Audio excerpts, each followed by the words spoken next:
BLM Kerala Tamil Nadu Pondicherry. പ്രധാനമന്ത്രി നരേന്ദ്രമോദിയുടെയും പിണറായി വിജയന്റെയും ഇടയിലുള്ള ദല്ലാളായി ജോൺ ബ്രിട്ടാസ് പ്രവർത്തിക്കുന്നത് രമേശ് ചെന്നിത്തല. കേന്ദ്ര ഏജൻസികളുടെ അന്വേഷണത്തെ അട്ടിമറിച്ചതിനുള്ള പാരിതോഷികമാണ് ജോൺ ബ്രിട്ടാസിന് കിട്ടിയ MP സ്ഥാനമെന്നും ചെന്നിത്തല ആരോപിച്ചു. അവരുടെ അജണ്ടയും കൃത്യമായി PMC പദ്ധതിയിലൂടെ നടപ്പാക്കാൻ ശ്രമിക്കുമ്പോൾ അതിന് സർവ്വസമ്മതിയോടുകൂടി അനുമതി നൽകുകയും PMC പദ്ധതിയിൽ ഒപ്പിടുകയും ചെയ്തതിൻ്റെ പാലമായിട്ടാണ് ജോൺ ബ്രിട്ടാസ് പ്രവർത്തിക്കുന്നു എന്നത് കേന്ദ്ര വിദ്യാഭ്യാസ മന്ത്രിയുടെ പരാമർശം അതീവ ഗൗരവമുള്ള ഒന്ന് തന്നെയാണ്. അപ്പോൾ സർവ്വസമ്മതിയോടുകൂടിയാണ് ഇത് അംഗീകരിച്ചതെന്ന് പറയുമ്പോൾ ഇതിൻ്റെ വരുംവരായികളെല്ലാം മുഖ്യമന്ത്രിക്കും വിദ്യാഭ്യാസ മന്ത്രിക്കും അറിയാമായിരുന്നതല്ലേ? അതുകൊണ്ട് കേരളത്തിൻ്റെ ഭാവിയെ കരുതി, കേരളത്തിൻ്റെ മതേതര മനസ്സിനെ കരുതി ഇങ്ങനൊരു തീരുമാനം എടുക്കാൻ പാടില്ലായിരുന്നു. പക്ഷേ മറ്റു പല കാര്യങ്ങൾക്കും കേന്ദ്ര ഗവൺമെൻറ്റെയും BJPയുടെയും സഹായം ആവശ്യമുള്ളത് കൊണ്ടാണ്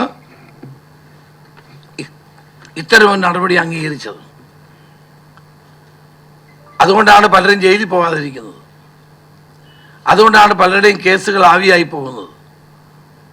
ED അയക്കുന്ന നോട്ടീസുകൾ ആവിയായി പോകുന്നത് എന്തുകൊണ്ടാണ്? സ്വർണ്ണക്കള്ളക്കടത്ത് പോലുള്ള ഏറ്റവും പ്രധാനപ്പെട്ട കേസുകൾ ആവിയായി പോയത് എന്തുകൊണ്ടാണ്? അപ്പോൾ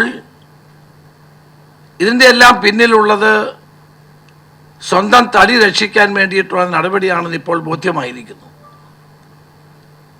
നേരത്തെ ഞാൻ പറഞ്ഞതുപോലെ PMC പദ്ധതി നടപ്പാക്കുന്നതിൻ്റെ പിന്നിൽ, BJPയുടെ അജണ്ട നടപ്പാക്കുന്നതിൻ്റെ പിന്നിൽ എടുത്ത ധൃതി പിടിച്ചുള്ള തീരുമാനം കരുവന്നൂർ കേസും എക്സാലോജിക്കലും സ്വർണ്ണക്കള്ളക്കടത്തും ഉൾപ്പെടെയുള്ള കേസുകളിൽ നിന്നുള്ള അറസ്റ്റ് ഒഴിവാക്കാനുള്ള ബോധപൂർവമായ നീക്കമായി നമുക്ക് വേണം ഇതിനെ കാണുവാൻ. ഇവിടെ കഴിഞ്ഞ 10 വർഷമായി BJPയും CPMും തമ്മിൽ നടക്കുന്ന അന്തർധാരയാണ് ഇതിലൂടെ പുറത്തു വന്നിരിക്കുന്നത്. ഇതിൽ അന്തർധാരയിലെ ഒരു പ്രധാനപ്പെട്ട കണ്ണിയാണ് ജോൺ ബ്രിട്ടാസ് എന്ന് ഇപ്പോൾ കേന്ദ്രമന്ത്രി ധർമ്മേന്ദ്ര പ്രധാൻ തുറന്നു പറഞ്ഞിരിക്കുന്നു. മെമ്പർമാരുടെ നിക്ഷേപങ്ങൾക്ക് ഉയർന്ന ലാഭവിഹിതം നൽകുന്ന കേന്ദ്ര സർക്കാർ സഹകരണ registered society Bharat Lajna multi state housing cooperative society limited.